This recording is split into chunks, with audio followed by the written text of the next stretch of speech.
It's actually really wild when you look at the trajectory of what is happening in Minneapolis right now, and you look at the ICE presence and you look at the rioting and you look at this coordinated, high level coordinated effort to prevent ICE from doing their jobs. And you track that trajectory back to when one YouTuber armed with an iPhone set out to expose rampant fraud in the city. It's like actually mind-blowing how crazy the trajectory of this issue has been. And joining me now is that YouTuber himself, Nick Shirley. And I will just say, Nick, you call yourself a YouTuber. I would say you're quite the independent journalist. And I want to start, I should say, by asking, did you ever think in a million years that you going out there with an iPhone would create the snowball that this has led to? Yeah, it's a good question because I knew it was going to make a difference, but to this level, I think what you saw was kind of unprecedented as far as the reaction that it caused, not just within the population, but also within inside of the government. As far as I'm sending in even more more investigators, and they also sent in just more everything in general. I mean, ICE was already there, but they sent in more ICE. They sent in, like I said, more investigators, and all of the above to kind of go in. Really attack this fraud that's been taking place. Yeah, it's been really incredible to watch the response from not just the administration, but just from the country itself. Why did you want to, what made you decide to want to go out there and start exposing this fraud? I think we're all just sick and tired of seeing tax dollars go to waste. And so I heard about the fraud taking place back in last June. And from that point on, I knew that it was a big issue. So I was just waiting and doing my own due diligence to make sure that when I do go, that I was going to be able to make the best video possible to show the fraud that was taking place. And so that's kind of why I did it, just to show that what's happening is true and to tell people and show people that, yeah, our tax dollars are being wasted. And we always hear about the fraud taking place, but we've never actually been able to see it with our eyes.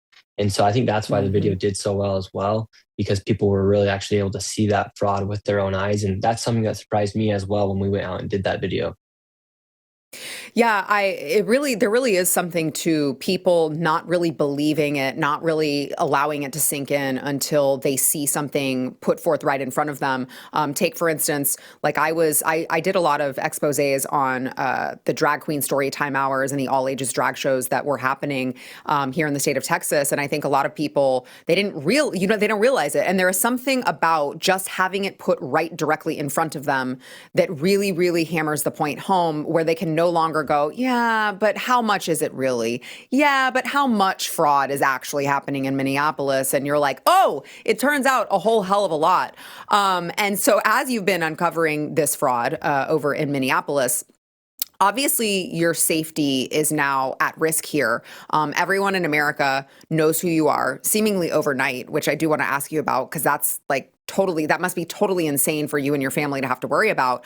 But you're not backing down. You're continuing to go out there. And I want to just play for the audience that this is the kind of response that you are getting from the Somali community. Watch. You want to sacrifice the safety of 80,000 people. We're not because of fucking 2,000 providers? Are you mad? Are you stupid? I'm not stupid. You're stupid. Where's the transportation company? What about if a mass shooting happens in Minnesota? It will be because of you. Hey, what's up? What you got going on, man? Hey. You keep the false narrative that you be going on. It's a nonsense. You should get in your car. You should not be doing that, right? You are creating misinformation. This is not fair. It's not fair for the American people to be doing that. Get out. No, get out. Leave. Sir, just answer the question. Hey, don't touch me. You touch me. You YouTube, man. Get out. All right, code word has been given. We're out. Get out. All right, we got to get out of here. Get out. Not the reaction of what I would say is an innocent person who's done nothing wrong. They get very defensive and aggressive with you. And now you have, 24/7 security because of how violently these people are reacting? That's correct. And you'd think if they weren't doing anything shady, they'd be able to come out and answer the question, what's the need for $2.25 million, for instance, at that one daycare that was just right there?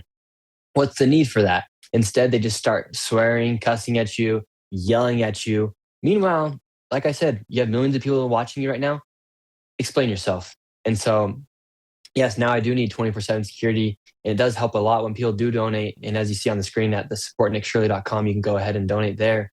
And like I've had to raise and spend thousands of dollars in order just to keep myself safe and my family as well. I would imagine that that is probably the craziest part of all of this, having your life just kind of transformed instantly. But is there anything else that just kind of is surprising to you since the reaction, has happened, and since now you're like this worldwide superstar? Now, well, I say superstar, probably Somalia doesn't like you. I think probably the people in Somalia, they know who you are. You're not a superstar to them, though. They really don't like you. But everyone else, you're like this worldwide superstar. What's been like the craziest part of all of this for you?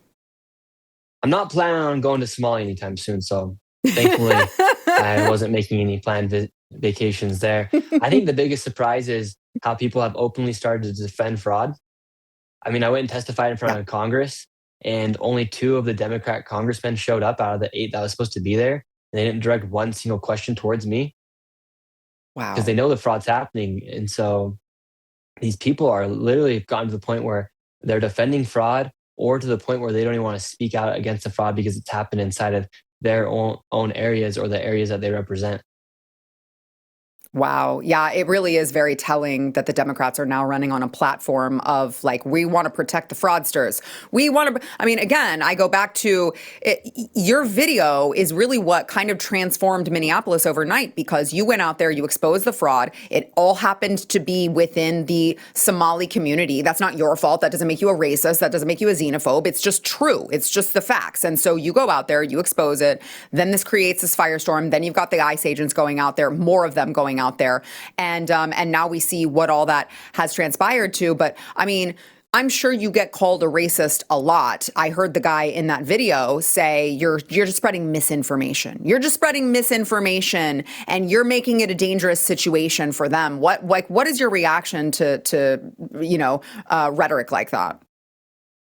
If there was any other race outside of those buildings, they would have got filmed as well. It just happens to be that 89% of the fraud has been committed and charged inside Minnesota is by Somalians. So by no means am I a racist. By any means, I'm just a fact teller and a truth teller.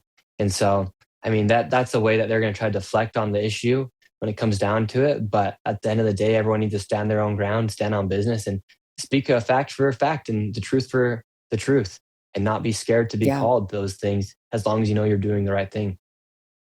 Yeah, absolutely.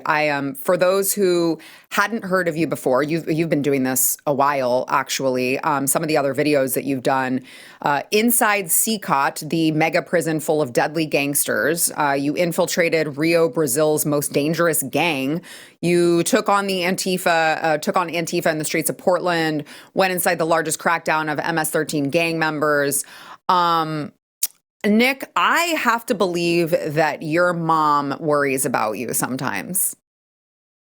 I think she does too. I think my grandma worries the most, though. That's the most concerning one. Wait, who? My grandma. Oh, your poor grandma's like, Nick, do you have to go inside the Rio, Brazil's most dangerous gang? Like, is that a thing you have to do? I know, right? Is it stuff I need to do? No, but I mean, do I find it entertaining, and do I think people will like it? Yes. And I think it is important because it's so crazy. For instance, like Rio, for example, most people have no idea that that's how people live.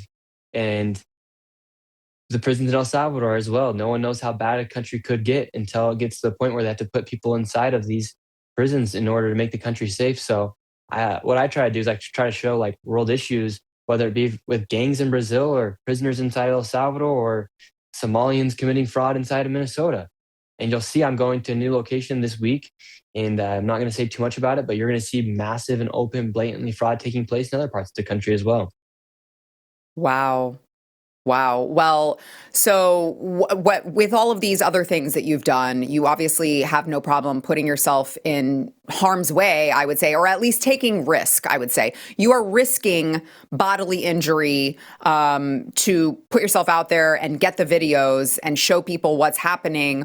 Where have you felt the most danger? Like, where did you, in what, was it the Somali community? Was it going into Brazil? Like, where did you feel like, oh crap, this actually might be kind of dangerous? If I'm being honest, the most dangerous places I've been have been here in America. Wow. Whether it be the Antifa in Portland, Oregon, where a DHS officer had to put a laser on top of the guy, so because he said he was going to quote unquote smoke me, or the streets of Kensington in Philadelphia, where a man told me if I were to walk one more block, they were going to shoot me. So the most dangerous places I've been have quite literally been here in America. That's really sad. That's not a good reflection of our country and where we're headed. I genuinely thought you might say Brazil or something, but that is really depressing, actually. And yet you say these things, and all you're doing is exposing the truth, and you still have people blinded by the fact that, like, for instance, in Minnesota, it's not the Somalians, it's the fraud. Can we all, like, out of all the things that I would have thought, wanted to predict that would happen in 2025, 2026, I just would have never guessed that we would be so polarized in this country that we couldn't just come together on the issue of waste, fraud, and corruption, right? Like, we couldn't just come together on the issue of abusing a system, of stealing taxpayer money. I felt like that should be a bipartisan issue. Why do you think the Democrats are so resistant to get on board with something that seems so simple? Because they're committing the majority of the fraud. It's plain and simple. The majority of these fraud cases, for instance, they paused the funding in 5 states, and they just said, let's have you prove us that these are legitimate businesses beforehand. The HHS did this. Instead of complying and working with the government, they have literally sued the federal government to try and not provide information before federal funds are sent into these programs. If they had nothing to hide and they had children to feed, they would be sending over that payment immediately. But because they know what they're doing is wrong, they are actively suing the federal government to try and postpone the time until they have to send over proof of legitimacy for some of these businesses. That's nuts. I mean, it feels like their brains have been broken by politics rather than just helping out the American people. Now, I do want to play, Nick, while I have you here, I do want to play one of my favorite parts of your videos, which is these white saviors. They have this white savior complex, and they think that it's like their duty to protect their brown and black sisters and brothers and make sure to tell them when ICE is coming. And Here's some of this clip. Watch. Don't open up. So this is Quality Learning Center. I meant to say Quality Learning Center. Don't open up. They said they spelt learning wrong. Don't open up. How do you have ICE here, ma'am? I'm literally a YouTuber. Don't open up. Ma'am, what do you think about the fraud that's taking place here in Minnesota? Don't open up. We have ICE. And what do you think about this place being licensed for 99 children? Don't open up. And getting $4 million over the Open up. It's ICE. $4 million in the last 2 years. Go away. What do you think about that? Are you in favor? Away. Are you in favor of that? Go away. You know You're what not welcome here. Shame on you. Okay, Nick, I have to know, like, did she ever finally realize ma'am, I'm in a gray hoodie with an iPhone and a wireless mic? Like, I'm obviously not ICE. Did you ever get her to come around? No. In fact, she just got frozen. She didn't know what to say after we asked her, ma'am, are you okay with $1.9 million being sent here? She could not even respond. That's part of this brainwashing that you're seeing take place. Is these people have gotten to the point where they believe in these ideas, yet they've never actually received the backing of that idea to make them be able to have a conversation. So when you ask them just the second question, they can't go any further or expound on what they actually believe because there's actually nothing there to hold up that idea. And so she's a perfect example of that brainwashing that's taking place all across the country with these people. Yeah, she really was. I was like, oh my gosh, ma'am, like two and two, it equals 4.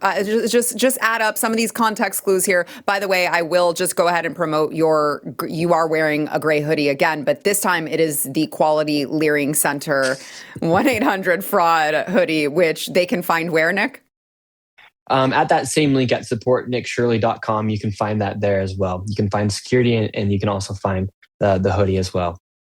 So if you want to donate to help Nick's security fund, but you also want a really funny hoodie, then make sure to go to supportnickshirley.com. Another reason that they should definitely support you is because you did the great service to America of single-handedly ending Tim Walz's career as governor. I mean, just like that, like you have Nick Shirley to thank for that, actually. And he seems a little salty. He is not letting that go. Like I don't know, like a woman on her period. He's not going to let it go. He's going to come back and you guys are going to have an argument in 10 years and he's going to be like, yeah, but that one time you ended my career as governor. And he's still taking shots of you in the media. Watch. We had people steal from us. We've got folks try to make hay out of this. Absolutely. We're still getting court cases that we're moving forward. We've got a lot of folks that have now, I think, put those program integrity pieces in place. I'm feeling really good about that. This is, again, look, we have a well-run state. We have high quality of life. We did have people steal. We're now seeing other states had that too. But I said I didn't run to be called the governor. I ran to do the job. That's what I'm doing right now, and I'm really proud. Disingenuous clown. Obviously, when you go back after your expose, I saw these headlines where these Democrat strategists were like, yeah, actually, a lot of people knew that this was going on under Tim Walz for a very long time, to the extent that we thought it was crazy that Kamala Harris's campaign didn't vet him properly before they asked him to be her vice president. So this is something that has been talked about quietly in circles for a really long time. And I'm curious, Nick, has Tim Walz ever tried reaching out directly to you to discuss this with you? No, he has not. He has not. I would actually be open to talking with Tim Walz about it, because I think, just like all of us, we want to see the fraud come to an end.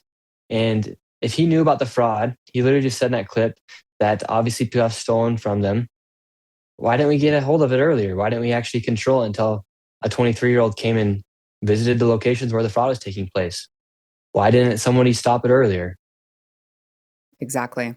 Yeah, exactly right. And instead of accusing you of making hay out of it or whatever, I'd be getting you on the phone like, hey, can you, I want to help. I want to stop this. I want to stop the waste and the fraud and the abuse. Can you please, however you can help me or I can help you, let's all work together to do that. And instead, he's painting you as MAGA. He's painting you as, like, I think he called you a white supremacist. Like, how does that make you feel? Yeah, it's just a deflection tactic of them, and that's why they've enabled the fraud to happen for so long, because if you were to speak out against it, you would be called a white supremacist, you'd be called an Islamophobe, you'd be called all these things just to get people to not talk about the fraud. And luckily, I've never let any of those words get to me, because I know they're not true. And that's what they do as far as trying to hide. They try to scare people away from saying the truth. And so that's just one of their tactics that they do in order to try and control the narrative. Yeah, you're absolutely right. And that's happened to me as well in some of the work that I've done in the past. But I do kind of want to talk about the Nick Shirley effect, because I will say, I just got a great compliment. What was it? Friday, maybe? I went on Alex Jones' InfoWars, and he told me that I was the Nick Shirley 2.0. And I was like, okay, I'll take that. I'm great with that, actually. It's a great compliment. What we did, I don't know if you saw, but you were kind of an inspiration for my team and I to just go, you know what? We'll just go knock on some doors. We'll just go ask some questions with regard to the H-1B visas that are being handed out like candy here in this country, and particularly here in the state of Texas. And I I didn't face the level of harassment and danger that you faced, but I did, knock on some doors. I had 911 called on me because I literally asked a question about some guy's business. And it's been really interesting watching the defensiveness of these people who claim that they're just super innocent and not doing anything wrong. And it's been really interesting seeing, like, public pressure works, exposure works. And I just mentioned earlier in the show, we just had the governor of Texas freeze H-1B visas at the statewide level. I had them texting me saying, like, thank you for your report, because it was very helpful with this.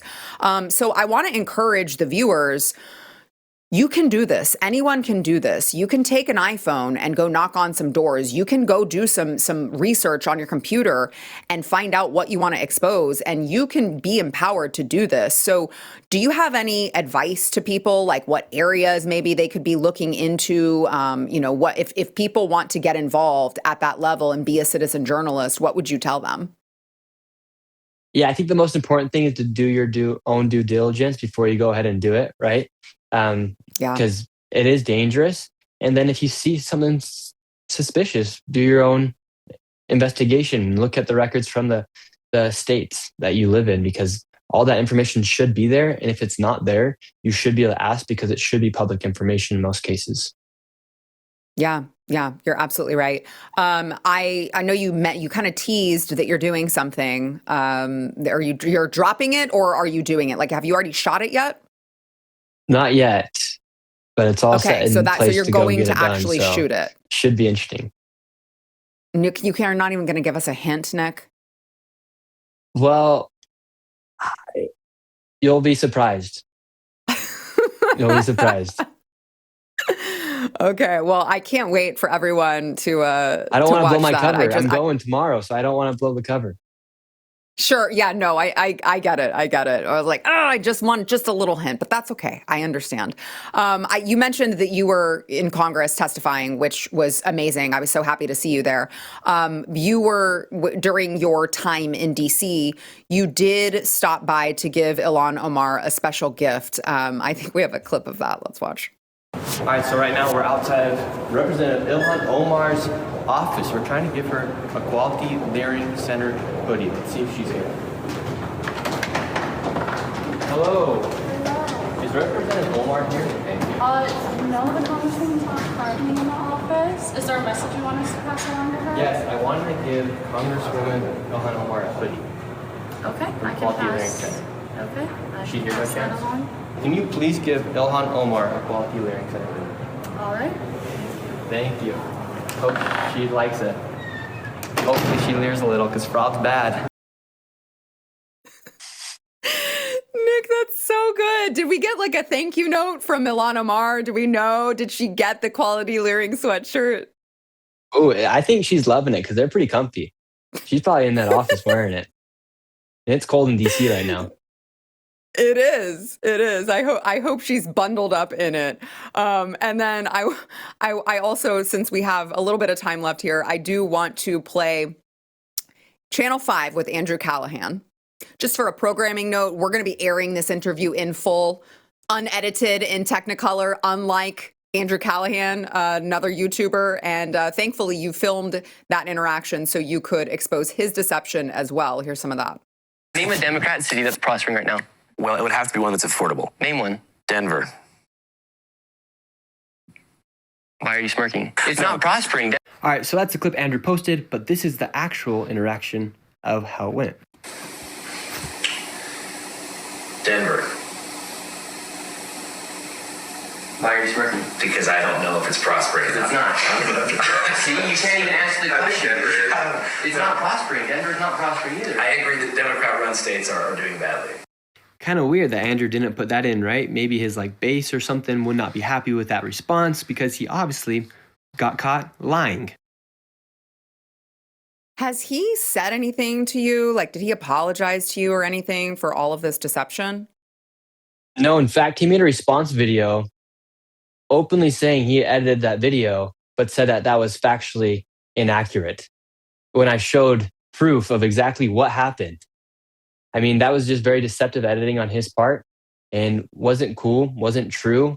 And that's not what you do, especially if you sit down for a long format interview. That's literally what they did to Trump on 60 Minutes and PBS. And so that's obviously not good journalism or no integrity there. He obviously had a slant that he wanted to come in on, because if he really wanted to show people, he'd show the full thing, which I did post the full interview.